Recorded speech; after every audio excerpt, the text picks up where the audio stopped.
Hey guys, what is going on? Welcome back to the channel. Thank you for joining me again. Today I'm just going to be going over every single LEGO Star Wars Republic gunship ever made, and I'm going to rank them from worst to first. And very quickly, if you haven't already, please do consider subscribing to the channel, as that really does help things keep going in the right direction.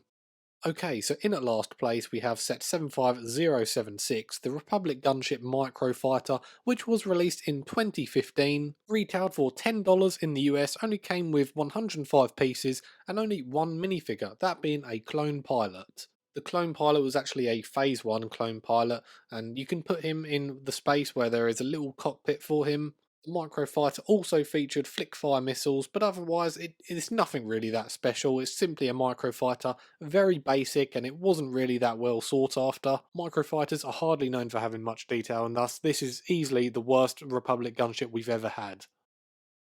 In at 5th place we have set 75354, the Coruscant Guard gunship, and this is actually a different variant of the Republic gunship. This came with 1083 pieces, it also came with 5 minifigures, in particular the Commander Fox minifigure is very rare. You've also got a nice Chancellor Palpatine minifigure as well as a Padme Amidala minifigure and 2 Shock Troopers. Now this set has actually been quite divisive. It was released in 2023 and to be honest it's a bit of a 50-50 set. I know some people that love this set, but also a lot do really hate this set. I definitely lean to more hate in the set. I'm not too keen on it. The build, the actual shape of the gunship itself just looks a little bit off in terms of proportions. I was also never too keen on the different kind of gunship, the gunship variant that doesn't have the bubble turrets on the midsection of the ship. And in terms of the two bubble turrets that are usually one on each wing, LEGO actually decided to get rid of that in favour of stud shooters, which was a massive downgrade in my opinion. It just looks so odd. The colour scheme isn't too bad, the minifigures are okay at best, but yeah, in my eyes this set definitely warrants coming in at 5th place.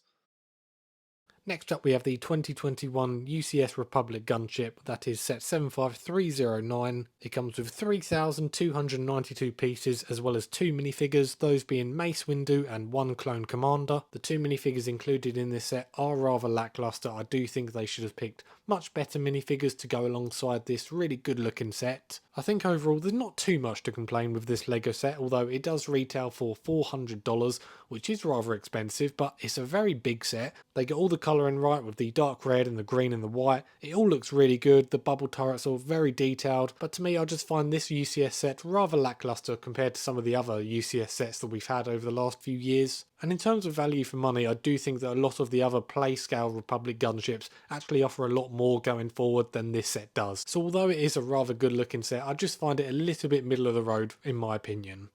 Moving on to 3rd place we have set 7676, the 2008 animated Clone Wars variant of the Republic gunship, and this featured 1034 pieces along with 5 minifigures, and this set retailed for $120 in the US. The 5 minifigures that were included were very good. You've got one regular Phase 1 clone trooper as well as a Phase 1 Commander Cody. Then you also have Asajj Ventress, Obi-Wan Kenobi and Plo Koon. The standouts of these minifigures are the Phase 1 Commander Cody as well as the Asajj Ventress minifigure. Asajj Ventress in particular has those unique lightsaber hilts as well as a cloth skirt piece. The set itself actually looks pretty good, it's rather sleek in design. LEGO chose to go in favour of the sliding doors rather than the bubble turrets. I do prefer the look of the gunships with the bubble turrets, but these sliding doors actually have been done quite well.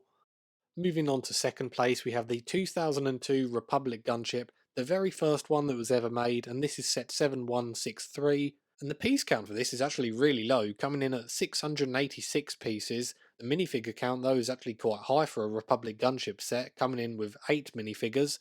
Then you've got a retail price of $90 in the US. Speaking about the minifigures briefly, they're really good. Every minifigure has been chosen very well, I would say. You've got 4 regular Phase 1 clone troopers, which is nice to see loads of clone troopers in a clone ship set. I've never understood why you'd have a clone based set and have like only 2 clone troopers in that set. Really never got that, I never understood it, but here you've got 4, so an ample amount. Then you've got a fan favourite, Jedi Bob, which is absolutely, people love Jedi Bob. Then you've got 2 light blue metallic super battle droids, which look very good. Easily my favourite variant of the super battle droid that's ever been made by LEGO. And then finally you've got a brick built droidica, and again I actually think this is the best one. I'm really nostalgic for this version of the droidica.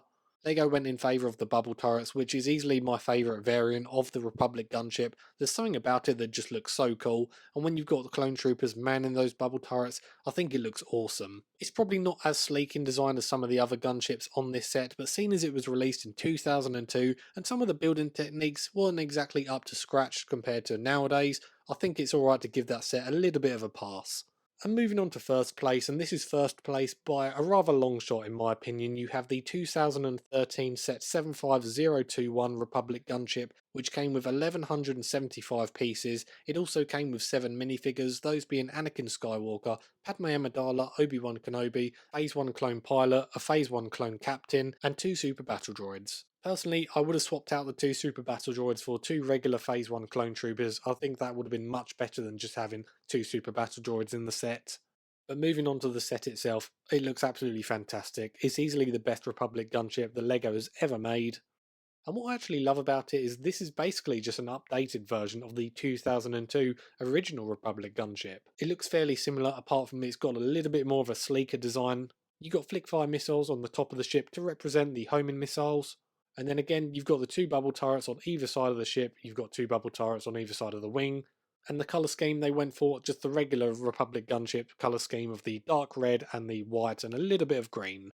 And all in all, it just comes together so well. It's easily the best playscale version of a Republic gunship that's ever been made. So there we have it guys, every LEGO Republic gunship ever made, ranked from worst to first, with the 2013 version easily being my favourite. But anyway guys, I would love to know your opinions down in the comments below. Let me know which one is your favourite version of the Republic gunship.